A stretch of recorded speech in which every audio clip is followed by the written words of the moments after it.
Good morning. मैं हूं doctor Priyanka Upadhyay, obstetrician and gynaecologist, and today we will discuss कि क्या होता है वॉमिटिंग इन प्रेगनेंसी या फिर मॉर्निंग सिकनेस। मॉर्निंग सिकनेस मतलब कोई भी गर्भवती महिला जो सुबह उठती है और उन्हें उल्टी का मन करता है या उल्टी हो जाना या जी मचलाना, इसे हम मॉर्निंग सिकनेस कहते हैं और ये बहुत ही कॉमन है। 50% ऑफ प्रेग्नेंट लेडीज में ये मिल जाता है। प्रेगनेंसी में वॉमिटिंग क्यों होती है? प्रेगनेंसी में वॉमिटिंग होने का कारण होता है प्रेगनेंसी के दौरान बढ़े हुए हमारे हॉर्मोन्स का लेवल, जो कि होते हैं बीटा एचसीजी, एस्ट्रोजन या प्रोजेस्टेरोन, या फिर किसी साइकिक फैक्टर्स की वजह से भी प्रेगनेंसी में वॉमिटिंग हो सकती है।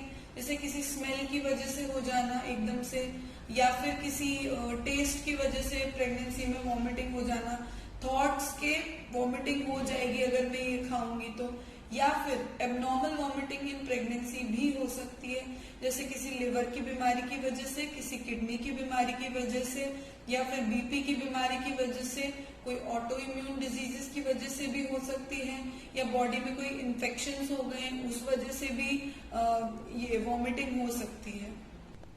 अब बात करते हैं कि नॉर्मल वॉमिटिंग क्या है और एबनॉर्मल वॉमिटिंग है, हमें कैसे पता चलेगा। 50% लेडीज में नॉर्मल मॉर्निंग सिकनेस होता है, मतलब थोड़ी बहुत उल्टियां होके वो खुद से ठीक हो जाती हैं, उन्हें ज्यादा तकलीफ नहीं होती। लेकिन अगर उल्टी बहुत ज्यादा हो रही है, पूरे दिन ही उल्टी हो रही है, लेडी कुछ खा ही नहीं पा रही है, या फिर कोई काम नहीं कर पा रही है, कुछ काम करते ही उनको चक्कर आ रहे हैं, बहुत ज्यादा जी घबरा रहा है, सांस में दिक्कत हो रही है, हो सकता है बीपी लो हो गया हो, और अगर बीपी मेजर कराने गए तो हो सकता है बीपी ज्यादा बढ़ा हुआ मिले, या फिर सर दर्द हो, साथ में दस्त लग रहे हो, पेट में बहुत ज्यादा जलन लग रही हो, बहुत ज्यादा दिक्कत हो रही हो, पेशाब में जलन लग रही हो, कोई बुखार आ रहा हो, या कोई एबनॉर्मल डिस्चार्ज हो रहा हो, ऐसी कोई भी तकलीफ हो तो हमें हमारे गायनेकोलॉजिस्ट को जरूर दिखाना है। नाउ लेट्स डिस्कस कि प्रेगनेंसी में वॉमिटिंग से बचने के लिए हम क्या कर सकते हैं। जब प्रेग्नेंट लेडी सुबह उठे तो उठते से ही एकदम से बेड से ना उतरे, पहले थोड़ी देर बेड में बैठी रहें, फिर पहले से ही वो शुरू में ही लिक्विड्स बहुत सारे ना ले लें। सबसे पहले ड्राई टोस्ट या कुछ ड्राई बिस्किट्स या ड्राई स्नैक्स वो ले सकती हैं, और अगर साथ में कुछ लिक्विड्स लेने भी हैं जैसे पानी, दूध या जूस, तो उन्हें थोड़े थोड़े अमाउंट में सिप्स में लें तो ज्यादा बेहतर रहेगा। बात करते हैं खाने की। खाने को एक साथ बहुत सारा खाना नहीं खाना है, टुकड़ों में थोड़ा थोड़ा खाना खाना है, साथ में कुछ मीठा ले सकते हैं, सौंफ ले सकते हैं। खाना तला भुना ज्यादा नहीं होना चाहिए या स्पाइसी नहीं होना चाहिए। क्यों?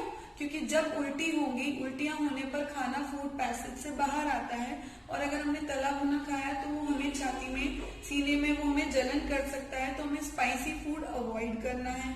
साथ में हम सैलेड्स ले सकते हैं, जूसेस अवॉइड करके हम फ्रूट्स ले सकते हैं, नट्स हम ले सकते हैं, तो इन सब चीजों से वॉमिटिंग थोड़ा सा कम हो जाएगी।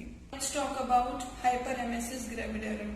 वेरी वेरी सीवियर वॉमिटिंग, इतनी ज्यादा उल्टी होना कि दिन भर का हम काम ही नहीं कर पा रहे हैं, चक्कर आ रहे हैं बहुत ज्यादा, बेहोशी आ रही है बहुत ज्यादा, और जो पहली तिमाही में हमारा वजन बढ़ना चाहिए था उसकी जगह more than 5% pre pregnancy weight हमारा घट गया है। इसको हम कहते हैं हाइपरेमेसिस ग्रेविडेरम, और इसके लिए हमें हॉस्पिटल में एडमिट किया जाता है, फ्लूइड्स लगाए जाते हैं। अगर हम खा पी पा रहे हैं तो थोड़ी थोड़ी देर में हमें पानी या कुछ लिक्विड लेते रहना है, हमें दवाइयां दी जाएंगी उल्टी रोकने की, हमारे ब्लड टेस्ट किए जाएंगे कि हमारे इलेक्ट्रोलाइट्स तो नहीं गड़बड़ा गए हैं, दिल पे तो कोई असर नहीं हो गया है, लिवर किडनी पे तो असर नहीं हो रहा है, हमारा यूरिन आउटपुट मेजर किया जाएगा और वाटर को बैलेंस किया जाएगा, इलेक्ट्रोलाइट्स को बैलेंस किया जाएगा, और हॉस्पिटल में एडमिट करके ही हमें मैनेज किया जाएगा।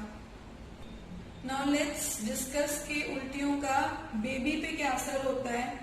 नॉर्मली तो प्रेगनेंसी में अगर उल्टियां हो रही हैं तो वो बेनिफिशियल होता है मदर और बेबी दोनों के लिए, लेकिन अगर किसी एबनॉर्मल रीजन की वजह से, बीपी की वजह से, लिवर की वजह से, बीमारियों की वजह से, किसी और कारण की वजह से अगर उल्टियां हो रही हैं तो फिर बेबी पे असर हो सकता है। तो इसीलिए हमें उल्टियां होने पर गायनेकोलॉजिस्ट को जरूर दिखाना है। Thank you.